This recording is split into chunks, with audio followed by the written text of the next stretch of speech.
Special Workshop.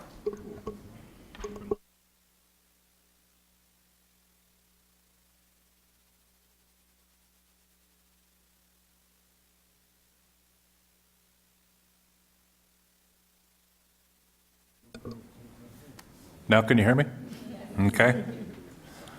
Call this meeting to order. This is for the notice of special workshop for the overview of fiscal year 2014 Community Development Block Grant, the CDBG program.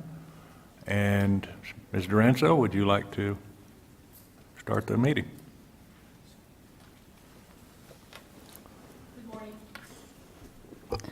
Good morning, Chairman Johnson and members of the board.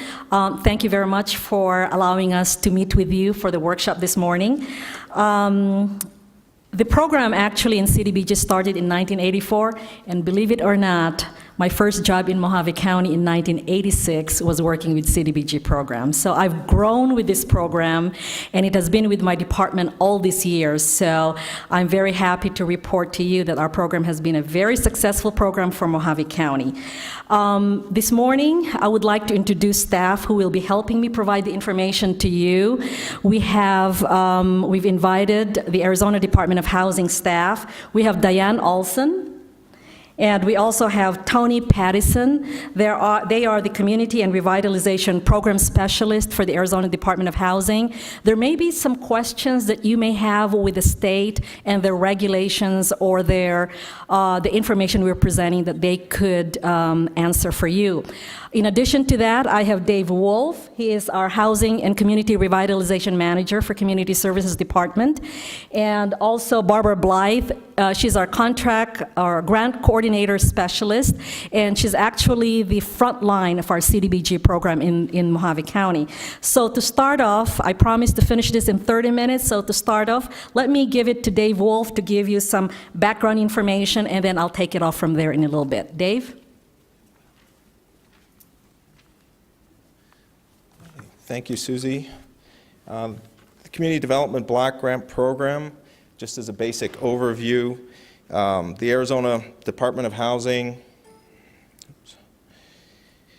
the U.S. Department of Housing and Urban Development allocates Community Development Block Grant funds to the State of Arizona Department of Housing. And as Susie mentioned, we have staff here today that actually work in the program and administer the program.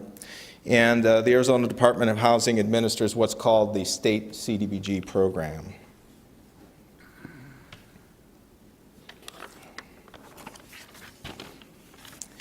The purpose of CDBG is to further the development of viable urban and rural communities by providing decent housing and a suitable living environment and expanding economic opportunities, principally for persons of low and moderate income.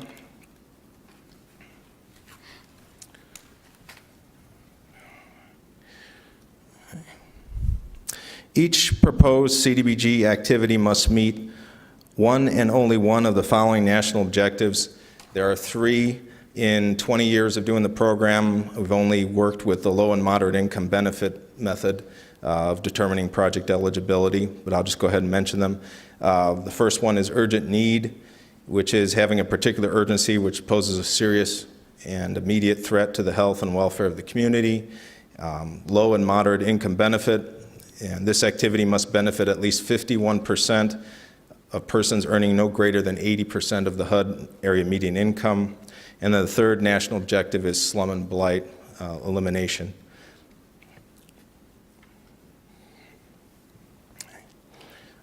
Eligible grant applicants, only local governments can apply for CDBG funds.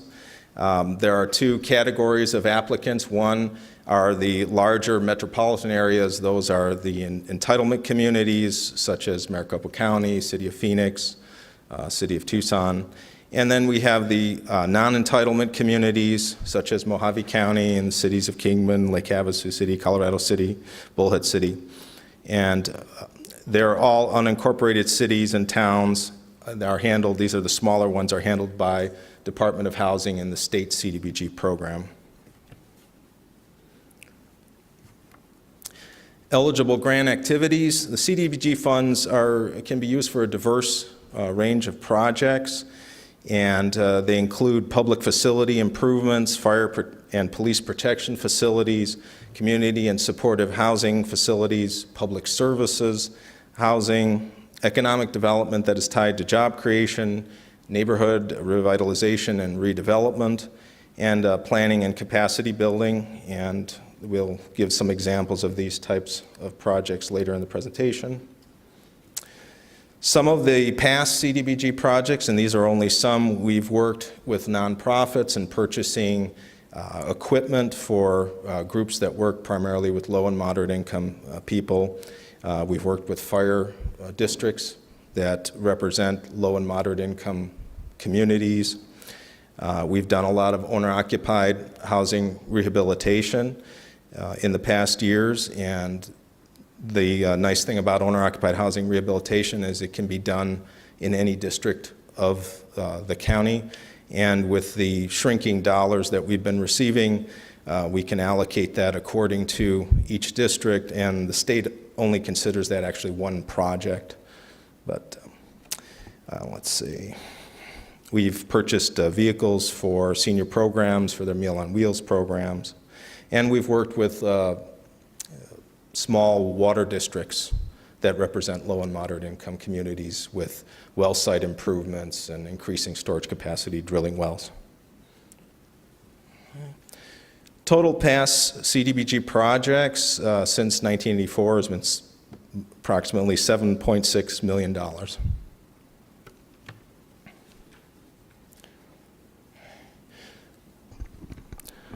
Any questions so far? All projects must meet a 9-part test. First, the project must meet a national objective, as I mentioned before.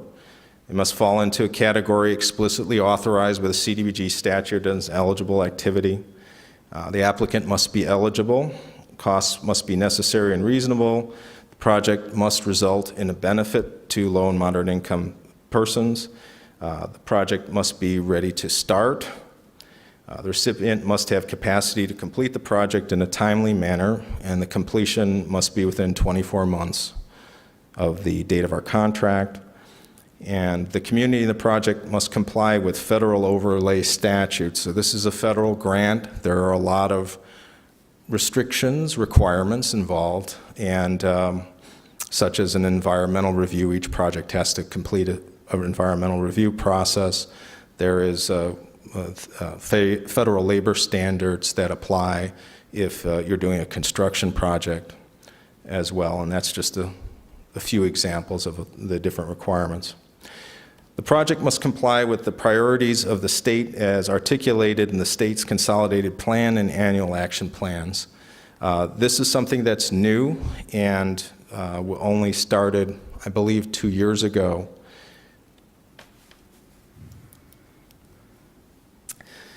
The state of Arizona's consolidated plan objectives include the following. Arizona Department of Housing plans to utilize no less than 70% of its CDBG funds for activities that directly benefit low and moderate income persons, and no more than 30% for activities that address community blight or other urgent need.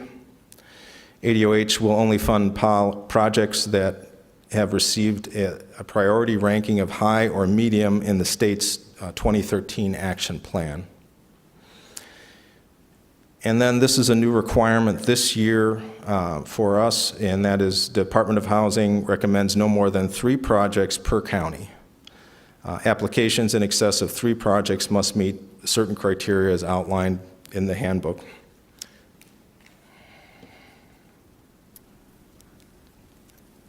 So what are the 2013 state CDBG priority projects? There still are quite a few of them that the state considers priority for funding.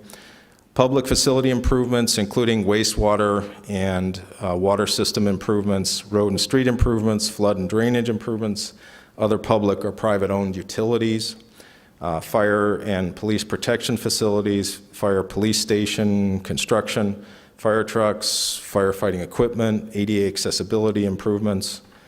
Under the community and supportive housing facilities, ADA accessibility improvements as a standalone activity for any facility, homeless shelters, senior centers, food banks, community facilities such as healthcare facilities and supportive housing facilities. Under the public service category, fair housing activities, services for homeless persons, services for seniors, emergency assistance, lead hazard screening, healthcare services, and public safety services. Under the housing category, owner-occupied housing rehabilitation, rental housing rehabilitation, new affordable rental housing, lead-based paint evaluation or reduction, and rapid rehousing for homeless persons. Under the economic development category tied to job creation, this provides direct assistance to for-profit businesses to do economic development services and micro-enterprise assistance. Under the neighborhood and revitalization and redevelopment category, you can use CDBG funds for historic preservation, acquisition, disposition, clearance of real property, meeting specific criteria, commercial, industrial rehabilitation. And then the last category, planning and capacity building, comprehensive planning grants, community development plans, housing plans, or other such functional plans in certain areas such as land use, transportation, historic preservation, neighborhood revitalization strategies, policy, planning, and capacity building activities. And then the final item on this slide, the projects other than those above will not be considered for funding, and there are some that in the past were fundable but are no longer considered fundable. And I'll just briefly go over those. The 2013 state CDBG low priority projects, these are projects that are considered low priority and will not be considered for funding. Public parks, playgrounds, and other recreational facilities. Neighborhood facilities such as community centers or youth centers, libraries, social service centers. Solid waste disposal facilities, and public housing rehabilitation and modernization, homeownership assistance, construction of new housing, large print books, tapes, or audiovisual materials for persons with severe disabilities, and child care services are considered low priority projects. Okay. Are there any questions regarding the priority projects? Or once again, these are outlined by Arizona Department of Housing in the 2013 Consolidated Plan, Action Plan Update. I'll turn it over to Susie.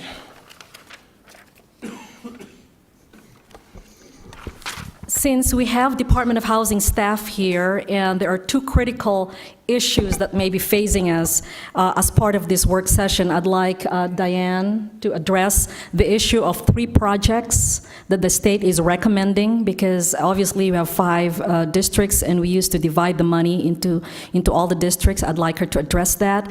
I also want her to address the priority projects and projects that are not priority. The main reason I'm saying this is in the past, we used to have a public hearing and we define what the community needs, and based on that public hearing, we create those projects. Now, in the last year or so, Department of Housing created a list of projects that are fundable and a list of projects that are not fundable. So I'd like Diane to address that from the state perspective. That's a big change that we see in our program, and that might help you and your constituents start thinking once you have the projects during our public hearing. Diane?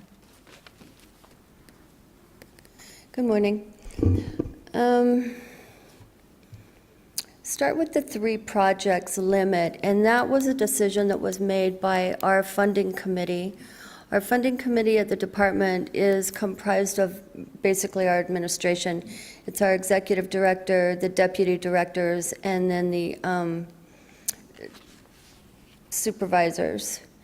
And what happened was, a couple of years ago when Congress started reducing funding and looking at the CDBG program and also looking at HUD, they let it pretty much be known that they are not happy with CDBG. They don't really love the program, and they pretty much want to get rid of it. And they were saying that when our country is having a crisis, how can we fund things like parks and playgrounds and senior centers and those sorts of projects. And so following their lead is when our administration decided to limit the priority of the projects, but also the number of the projects that we're allowing people to have. The priority they limited because of the direction that Congress was taking. And so that's kind of how we got to that place. Very unpopular we were to limit the parks and especially community centers. And in the course of our public hearings, we've decided, or our administration, I should say, and our funding committee has decided to put those community centers back to a medium priority starting in 2014. So we're not going to limit that so much anymore, but I think the other priorities are going to stay as they are. Other than community centers, we're putting those back in. The 3 project limitation came about as we were looking for a way for the communities that we fund, the counties, the cities, to be able to better handle their projects. And we were finding that we were having a hard time with capacity. Mohave County, and very luckily, has a really good staff. They've been doing this for a long time, and they have put together phenomenal projects. They always are finished at least on time, and in most cases early. I haven't worked with Barbara very long, only about a year, but she's won awards for the work that she's done in CDBG, and so we've never really had any capacity problems with Mohave County. However, we have had capacity problems with other places. Because of the recession and because everybody's cutting back, many of the communities have a town clerk or somebody else, an administrative assistant, running their CDBG program, and then also doing 6 other jobs. And we were finding that they just didn't have the capacity to be able to adequately run their program. So the funding committee and then the administration came up with the idea of limiting projects.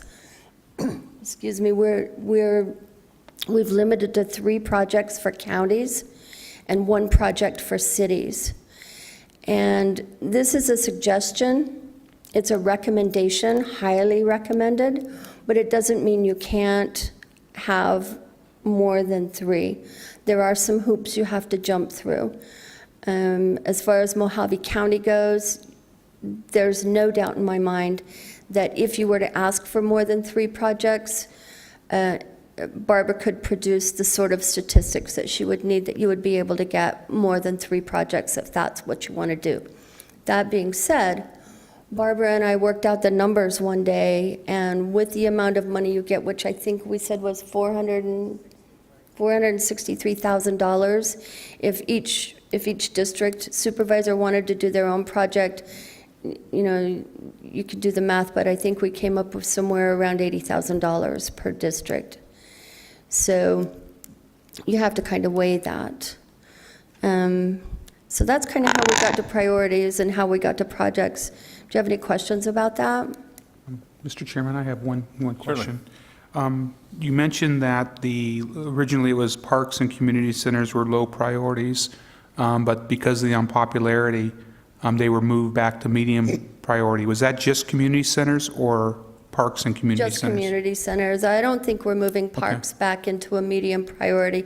We are moving community centers back because the argument we got during our public participation process was that this is a program that is supposed to be supportive of the communities, and in many of our very small communities, that's the one thing that they do have for where their citizens can gather and participate in community activities. So that's why they reconsidered putting that one back in. And when it came to priority of projects, if I'm correct, make sure I interpret this correctly, would senior nutrition services and food banks be considered medium or high priority?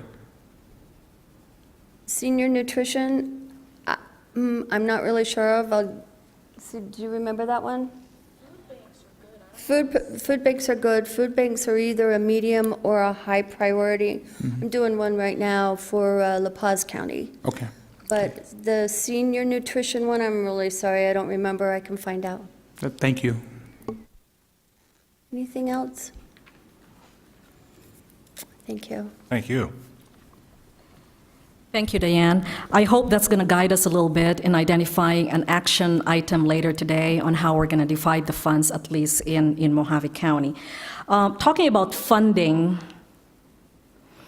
talking about the funding, when we normally get CDBG monies, either we create a standalone project or we use it as a seed money for projects with outlying organizations in the area. But let me talk about the two sources of funding in CDBG. One is the regional account. The regional account, we take 85% of the allocation in the state of Arizona, and that is allocated for the regional account. For us, the funds go from the state to WACOG, Western Arizona Council of Government. WACOG then develops a method of distribution for Mohave County local governments. And again, that's something we will be discussing in a little bit. Now, the regional account, it's normally non-competitive in nature. We've decided it to be that way. The funds are divvied up between the entities in Mohave County, and the activities or the projects that we develop are also non-competitive. Whatever we get in the public hearing, whatever are the priority projects, and the board will approve those priority projects, those are the projects that we apply for. So they are kind of not in a competitive basis. Now, however, the second source of funding, which is the state special project account, which means 15% of our funding statewide is allocated for it, that is a competitive in nature. Mohave County had submitted what we call SSP, State Special Projects applications, before. We competed with other counties and cities, and we were lucky to get funding. So that is on a competitive basis. But again, like all other requirements, the project has to be completed within 18 months. Under the state special project, we have approximately 1.1 million statewide available. That's 15% of the total funding. Projects in the SSP is up to $300,000 per project. Again, it's competitive. And it is also the eligible activities or projects is the same thing as what we have discussed in CDBG. Now, the regional account is very important to us. In statewide, in the state of Arizona, they are normally allocated $8.9 million for this fiscal year.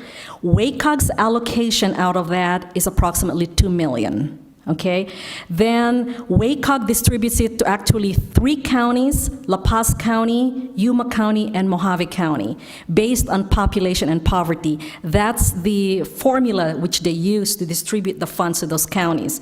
When it comes to Mohave County, we are estimated to receive $1.1 million, and the allocation of those funding is an agreement that we have had. Mohave County gets 40%, City of Kingman gets 40%, and Colorado City gets 20%. We alternate application. For 2013, we have Bullhead City, Lake Havasu, and Colorado City. Again, the allocation is the same, 40 for Bullhead City, 40 for Lake Havasu, and 20% for Colorado City. Now, Colorado City applies every year. And so when they get 20 one year and 20 the other year, they get the same allocation as the county and the cities, which is 40%. Okay, based on the information we provided to you so far, okay, what we need to discuss right now is, one, there is seemingly is a desire, at least from staff, to make a recommendation to the Board of Supervisors for a position on the allocation of Colorado City. Now, we understand that Mohave County is just one vote in the WACOG region. To discuss this, Ms. Hildy Angus will represent the position that this board will take as we move forward to WACOG to get a consensus on whether we're going to reduce Colorado City's allocation. And the reason why this position is being made is because of the equitability of the population and the size of the community. Now, if you look at in 2-year time, Colorado City receives the same amount as Mohave County does every 2 years, or as City of Kingman does every 2 years. So that's one issue we're bringing before you today. As you can see in the slides as presented to you, you have $463,000 for the entire Mohave County area, and you pretty much have, you subtract the administration on that. If you decide, as you've heard from Diane, we may have the opportunity to divide it with all the districts. Each district will get $75,000 for each district. Now, there's also an option that you can think of doing a countywide project. So rather than dividing the funds into each district, you can determine a countywide project that can possibly affect 2 or 3 of the districts and use the entire funding, and that way you have a bigger project. There's also an option wherein Mohave County or the districts can also partner with the city that's participating. A good example of that is that since we partner with the City of Kingman, there may be an opportunity for the City of Kingman and Mohave County, maybe in that district, District 1 and what's the other district? Joyce District and Supervisor Watson and Supervisor Brotherton's district, to have a joint project with the City of Kingman. And then you also have the opportunity for District 5 to have a joint project with like Havasu and then Bullhead City. So there is a couple of options that we can have rather than splitting it into 5. Again, that's a consideration that we need to think today. The reason why we're bringing this forward to you early this time is, one, it will take us some time to sit down with the cities to really develop a new method of distribution for our county and the cities. And I think the WACOG is meeting on September 12th to discuss that initially.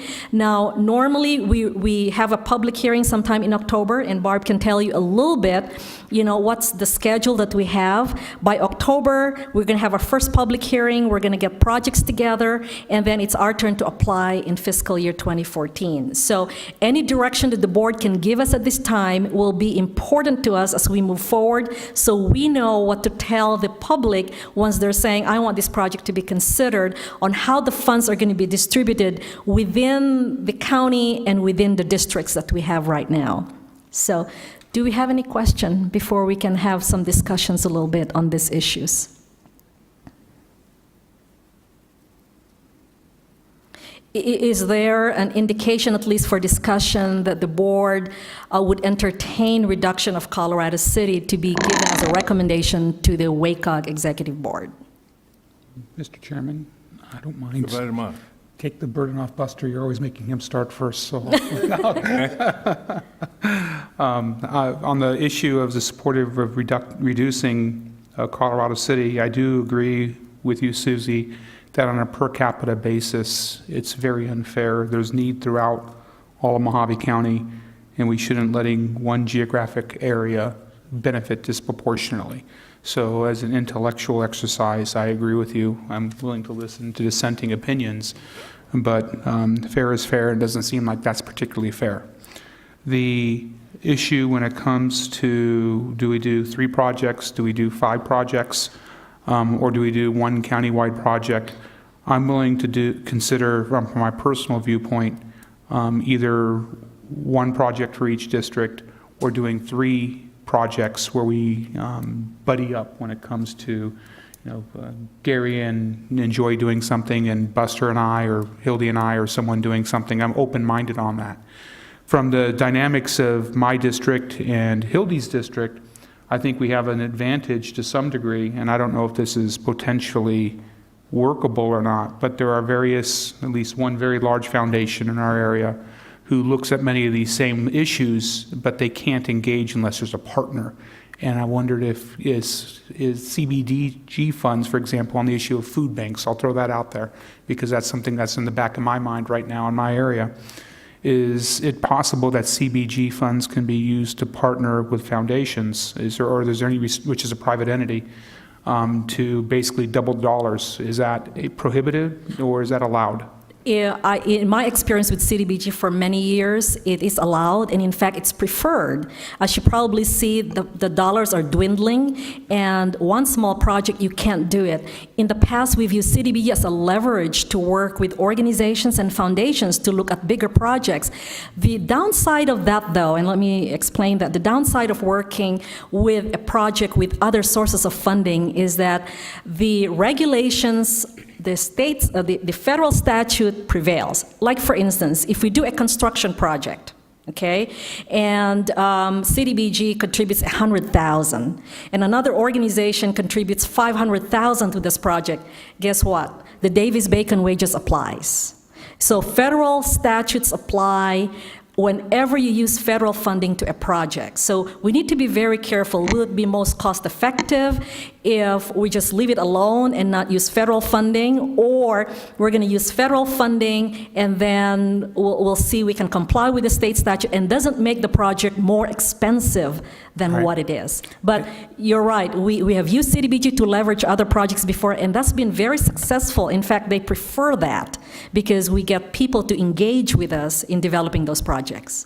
If I can ask another question then, based upon that, is CDBG funds used only for construction projects, or can they be used to fund, I'm going to use the hypothetical of a food bank because I think everyone agrees that that's an important thing. Can it be used to fund the purchase of food for a food bank? I need to defer that to the state. In the past, we funded food banks, actually. We bought vehicles, we bought coolers, freezer. I don't think we bought food because food is an operational thing that you have to do all the time. I think building a building, having the food bank vehicles to deliver the food, or coolers is what we've funded. I don't think we've funded I believe it's purchase of just food. bricks and mortar. We can't do anything that's disposable. So it has to be, thank you, Buster. Right, That yeah, was my so, yeah, you question. can't. So- I knew when you were asking the question, you thought, well, this is an easy It one. has We'll to, just- it has to be something which is fairly permanent and we can touch, is what I'm getting down to. Although we do fund public services. Public services, we can fund a new service that's coming to an area, but we don't fund general operations. We can fund maybe a staff to initiate that project. We could fund something to start a public service. So we can do that, but it's very rare do we do that because... And this leads me to my next question, because each question leads to another, and I apologize for taking so much time, Mr. Oh, that's Chairman. If it funds bricks and mortar, and so it has to be built, does that mean the Davis-Bacon exists anyway, even if we Yes. don't have a community partner? Yes. Okay, And so... even if we have a community partner, it does apply. So having- Davis-Bacon wages apply. So having a foundation come in to partner doesn't make us any better or worse off, because the rules are the rules are the rules. Rules are the rules. Okay, That's so- right. That's right. So, Okay. Thank you. thank you, sir. More thoughts on the issues we have in front of you?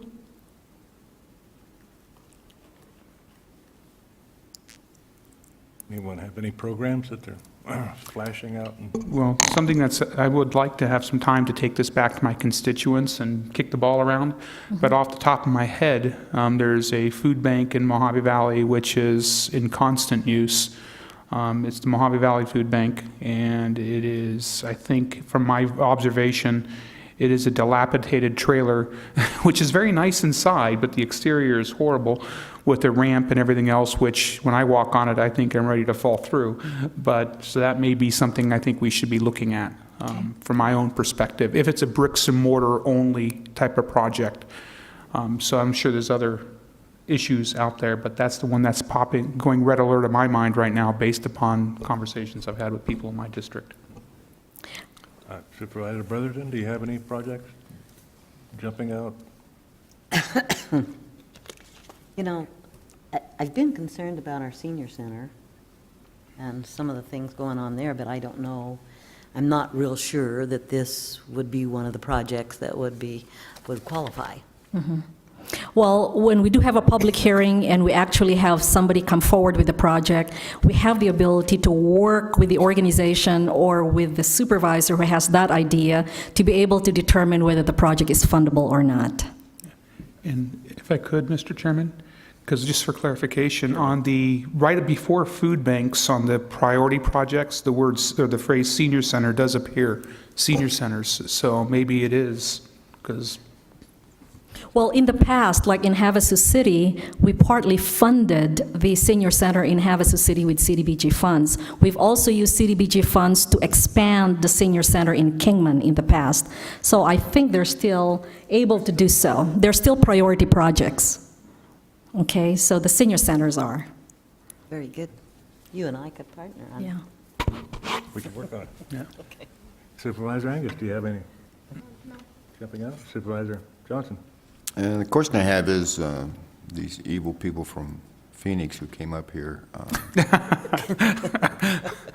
what prompted them to say that, I'm seeing housing rehabilitation has gone to a low priority, and we've used that to our advantage, I think, with veterans and in the No, past. it is a priority, sir. Oh, I thought the way you were seeing it was a low priority. No, on slide number 11, housing, owner-occupied housing rehab is a priority project.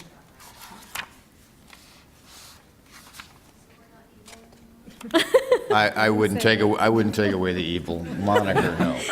The public housing rehab is low priority, so those are a little different. The owner-occupied is still a priority, but public housing... Okay, that's where I was seeing, yeah, because I Yeah. saw the low priority, so that'd be something, I don't know how the others feel, but it is awful, especially with the three new people to ask them, what do you want to fix, when they just now have it in front of them. But I guess my ideas would be for, maybe you guys would look at, dividing the pot into fives to say this is how much you have, and let them have an idea, or let all of us have an idea of what we could do, or if there are some pressing issues that might have a better impact on the county, you could come back with that, if the nice state would now let us do 5 instead of 3, for this question only.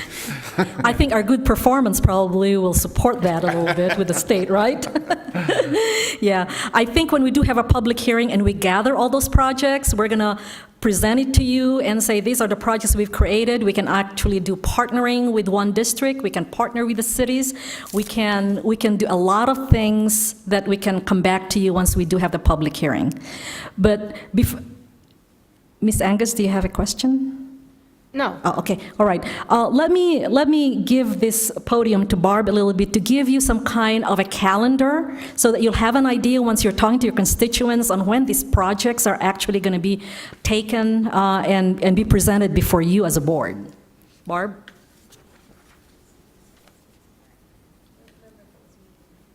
Barb is our front line, and she'll be the one working with your constituents and the organizations in the area as we develop these projects to make sure they're fundable. Good morning. We did find the answer to the question about senior centers, and yes, it is on the medium-high priority list. So just to let you know that. The process of CDBG is an actual lengthy process. It's usually about a 6-month process from beginning to the point of funding. And just to let you know, we will be starting September 11th. We'll be sending out, these are all regulations from the state on timeframes, how many days we need to send before, publishing newspapers. So September 11th, we will be sending out interest letters to applicants with all their pre-applications so that they know that this is coming up. They have a month to see if it's something that's viable, a project that maybe they want to do. September 27th, it will be published in the newspaper. So you'll probably start getting a lot of calls between, those 2 dates and a lot of people wanting to come forward with projects. October 17th is when we will hold our public hearing here at 6 p.m. at night. That is a one-time, one-shot deal.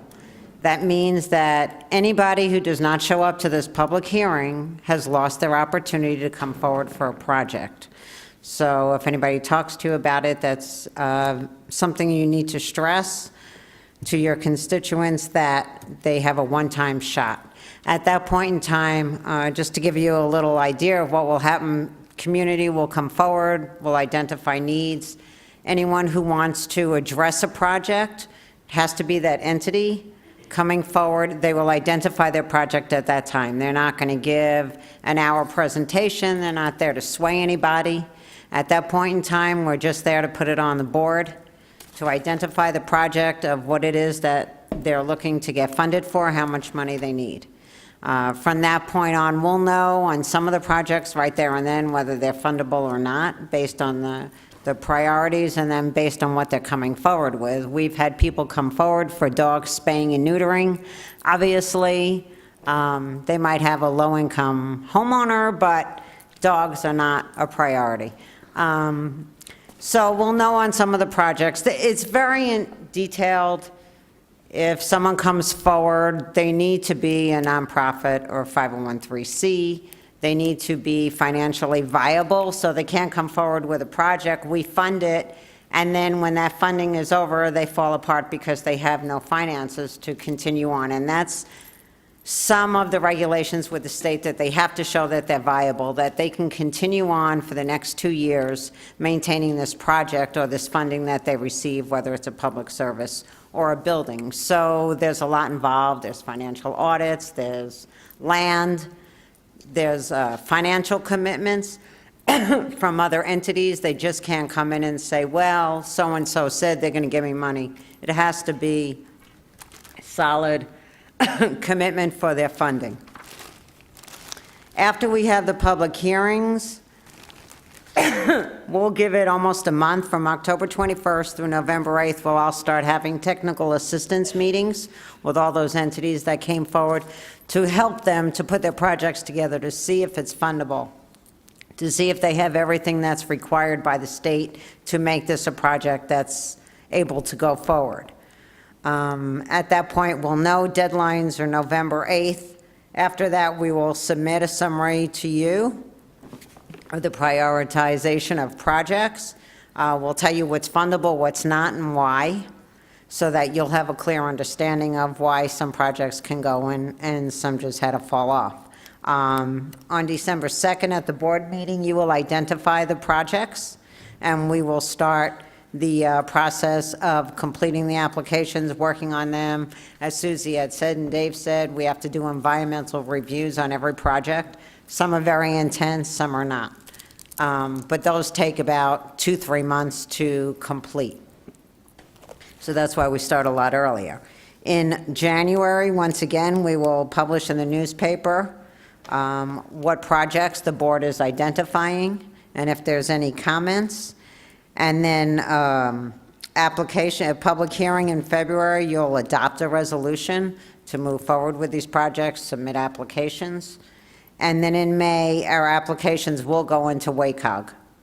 And then probably around January, October through January is when the state will, they go through a whole funding committee review process, and that's probably when we'll get notified of funding awards, or if there's any discrepancies, what their decision is at that point in time. So as you can tell, it is a long process. I also encourage all of you to come to the public hearing. So maybe you can see what goes on in there and what people are coming forward with, so that you'll kind of have a foresight to know of what people are going to want to be funded for, and you know the process when people start coming to you that they want to get funded. Like I'm in school. Mr. Chairman, may I ask a question? Certainly. 2 questions. Is the October 17th meeting a Board of Supervisor public hearing, or is it, who runs that? No, we run that. I run that. Dave and Susie attend. All right, And because it's a public hearing we'll have in the Saguaro. I'll be conference visiting room. some Arizona Corporation Commission members that day, so I was wondering if my presence was critical. No, it's The- just invitation for you if you'd like to come and see what goes on. Thank you. The second issue, when it comes to these prepare interest letters, August 12th, is it too late for organizations to submit interest letters? No, that's, sorry. The ones in red are kind of yours. The ones in black is my OCD calendar of things I have to do. So my letter is already done and ready to go. September 11th is when we'll be submitting letters to interested parties, to parties that have received CDBG funding in the past. We send them out to all social, state, federal agencies. We put them out all over the community. And that's when people will start thinking about, wow, I'd like to get funded for this, or I could really use this for my senior center, or whatever the project is. That's when the community will be notified, and that's when everyone will start coming forward with projects. They'll have a month to kind of figure out what they want to do. So thinking of 3 entities off the top of my head, and that would be the Bullhead City Senior Center, the Boys and Girls Club, and the Mohave Valley Food Bank. Would they be getting interest letters automatically, or would they have to contact you to say, we're interested? Senior centers are already on our list. Boys and Girls Club, I believe, is already. But you can ask them, or give me a list, and I'll just check to make sure they're on there. Okay. Otherwise, they can contact me and ask to be put on the list, and I'll double check it. So, because I would say the Bullitt City Senior Center and the Golden Shore Senior Center and Oh, the Mohave yes. Valley Food Bank should all be on your list. Right, right. In Golden Shores, we completely rehabilitated that senior center there a couple of years ago. I have a question. Sure. Going through the whole process, and so at the end, is there any history of, at the end, the state coming back and saying no? Or is it by the time it gets there, you guys have really done your job, and there's really no reason for them to say no? Right. Due diligence, I've been doing this for 17 years, so I kind of know what the state wants, what they don't want, what's expected. So I won't even submit an application if I'm not sure. I will call the state and find out. But by the time that application goes in, I know that it's 100% on board with the priorities, with what they're looking for, everything in the application. And so I sincerely doubt that we would be denied. It's never happened, not to say it won't happen, but I've never seen that happen, pretty much because we're so prepared in what we're doing.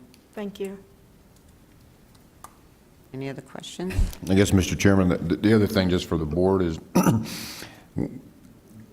the county staff has it set up really good because they have their meeting, they tell you what, but that doesn't preclude any board member from saying, hey, this is something I see that I would benefit the county or anything, and telling staff that we'd like you to look into this because everybody else is, usually nonprofits coming forward for their good, but if you see something good that you want, you can bring it up yourself. Right. Sure. And you can always ask if you're not sure, and if we're not sure, we have a big fat book that I'm sure we could find an answer, or call Diane or Tony, and they can give us some more insight on a project, because sometimes some projects might be borderline on whether they're fundable or not. Thank you. Thank you. I guess that's our workshop presentation, if there's any question. With regards to the Colorado City allocation, I know we're going to go to a special meeting in a little bit to take a vote, because that's where we take the action. There are several recommendations. Either we give Colorado City only 5% of the allocation every year, or peg it at a certain amount of $50,000 per year. So it really depends on what the board wants to do. If you don't have any more questions on the work session, Mr. Chairman, I think we're done, and we can actually go forward with our special session. Okay. That will do.